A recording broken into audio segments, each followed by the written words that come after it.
ചർച്ചയിൽ ഞങ്ങളുടെ ഹോട്ടലുമായി ബന്ധപ്പെട്ടുള്ള നിരവധി ആവശ്യങ്ങൾ പറഞ്ഞു. ഒന്ന്, ഞങ്ങൾ നേരത്തെ തന്നെ ആവശ്യപ്പെട്ടിട്ടുള്ള ഡ്രൈ ഡേ ഒഴിവാക്കി തരണമെന്ന് പറഞ്ഞു. അതുപോലെ തന്നെ ഇപ്പം നമ്മുടെ ലൈസൻസ് ഫീ ഈ വർഷം 35 ലക്ഷമാക്കി. അപ്പം നേരത്തെ എന്ന് പറയുന്നത് ലിക്കർ വ്യവസായത്തിൽ ബാറിൽ ഞങ്ങൾ 18% ഞങ്ങൾ സെയിൽ ചെയ്തുകൊണ്ടിരുന്നതാണ്.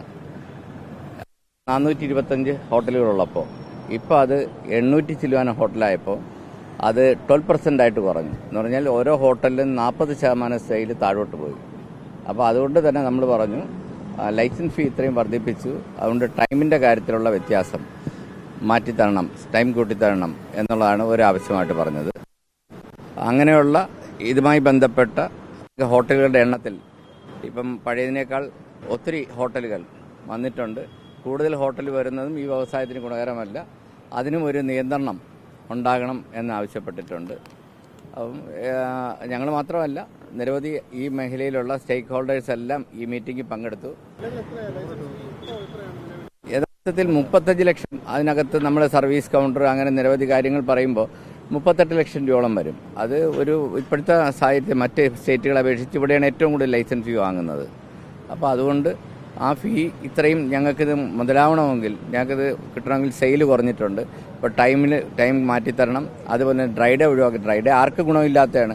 ഇപ്പോൾ നമ്മൾ ആരോട് ചോദിച്ചാലും എല്ലാവരും പറയും. ഇപ്പം നിങ്ങളും പറയും ഡ്രൈ ഡേ ആവശ്യമില്ലാത്തവരാണ്. നിങ്ങൾ പത്രക്കാരെല്ലാം എന്താണ് ഡ്രൈ ഡേ വേണ്ട, ഡ്രൈ ഡേ എന്തിനാണ് അതിൻ്റെ ആവശ്യം നിങ്ങൾ ചോദിക്കും.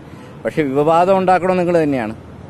ഡ്രൈ ഡേ വേണ്ടെന്ന് നിങ്ങൾ പറയും, സ്വകാര്യമായിട്ട് പരസ്യമായിട്ട് നിങ്ങൾ വിവാദം ഉണ്ടാക്കുകയും ചെയ്യും. അപ്പോൾ ഡ്രൈ ഡേ എന്ന് പറഞ്ഞാൽ ആർക്കും ആവശ്യമില്ലാത്ത സാധനം, അത് ഒഴിവാക്കി തരണമെന്നാണ് ഞങ്ങളുടെ ഒരാവശ്യം. അല്ല, ഇപ്പൊ വർദ്ധിപ്പിച്ച് ഒരു 2 മാസമല്ലേ ആയുള്ളൂ. ഇല്ല, അതിന് പറഞ്ഞിട്ടുള്ളത് സർവൈവ് ചെയ്യാൻ പറ്റില്ല, കുറവ് ചെയ്യണമെന്ന്. അത് മാത്രമല്ല, ഈ വർഷം ലൈസൻസ് പോളിസി വന്നില്ലെങ്കിൽ ലൈസൻസ് ഫീ കൂട്ടി. പോളിസി വന്നില്ലെന്നേ ഉള്ളൂ, ലൈസൻസ് ഫീ ഓൾറെഡി കൂട്ടിക്കഴിഞ്ഞു. ഒരു വർഷം 2 തവണ കൂട്ടുന്ന പതിവില്ല. അതും ഒരു കാലമില്ലാതെയാണ് 5 ലക്ഷം രൂപ കൂട്ടിയിരിക്കുന്നത്.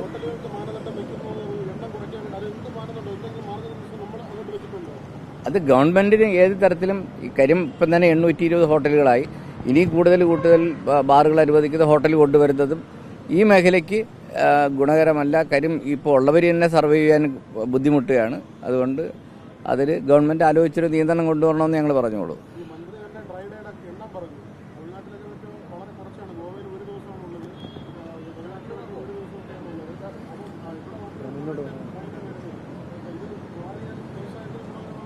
തീർച്ചയായിട്ടും ഇതായി ഡ്രൈ ഡേ ഇല്ലാത്ത അവസ്ഥ ഇതാരാ ഇല്ലസിറ്റ് നാട്ടിലുണ്ടാവുന്ന, അല്ലാതെ ഇതുകൊണ്ട് എന്തെങ്കിലും ഗുണമുണ്ടോ?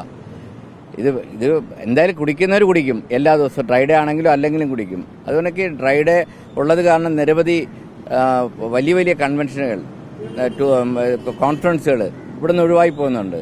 അതുപോലെ തന്നെ ടൈം ഇപ്പം നമുക്കറിയാം, ഇവിടെ ഇപ്പം ഇഷ്ടം പോലെ മാരേജ് വെഡ്ഡിങ്, ഇഷ്ടം പോലെ നോർത്ത് ഇന്ത്യൻ വെഡ്ഡിങ് ഇവിടെ വരുന്നുണ്ട്.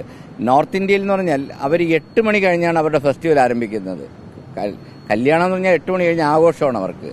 അപ്പോൾ 8 മണി കഴിഞ്ഞാൽ അവരുടെ തുടങ്ങിക്കഴിഞ്ഞാൽ തീരുന്ന 2 മണി വരെയാണ്. അപ്പോൾ ഈ സമയത്ത് നമ്മൾ 11 മണിയാകുമ്പോൾ പൂട്ടുകയാണ്. അപ്പോൾ അതുകൊണ്ട് തന്നെ അവർക്ക് കേരളത്തിലോട് വന്ന് വെഡ്ഡിങ് പോലുള്ള പരിപാടികൾ, കോൺഫറൻസൊക്കെ നടത്തുന്നതിൽ അവർക്ക് ഇൻട്രസ്റ്റ് ഇല്ല. അപ്പോൾ അത് ഒഴിവായല്ല, ടൈം മാറ്റിയാൽ തന്നെ ഒത്തിരി ആളുകൾ വെഡ്ഡിങ്ങുമായിട്ട് കേരളത്തിലേക്ക് വരും. മിനിമം 12 മണിയെങ്കിലും ആക്കണമെന്നുള്ളതാണ്. 12 മണി ഓൾറെഡി ടൂറിസം മേഖലയിലുണ്ട്. എല്ലാ മേഖലയിലേക്കും അത് ചേഞ്ച് ചെയ്യാം. ഇപ്പം നിലവിൽ ടൂറിസം മേഖലയിൽ 12 അത് സിറ്റിയിലും മറ്റെല്ലാ മേഖലയിലേക്കും 12 ആക്കണമെന്നുള്ളതാണ്. അതെ, 11 കാലത്ത് കഴിയുമെങ്കിൽ 1 മണിക്കൂർ. ഈ ഇല്ലിസിറ്റിനാണ് കാലത്ത് കുറെ വൈകി തുറക്കുന്നത്, ഇല്ലിസിറ്റിനാണ് ഹെൽപ്പ് ചെയ്യുന്നത്.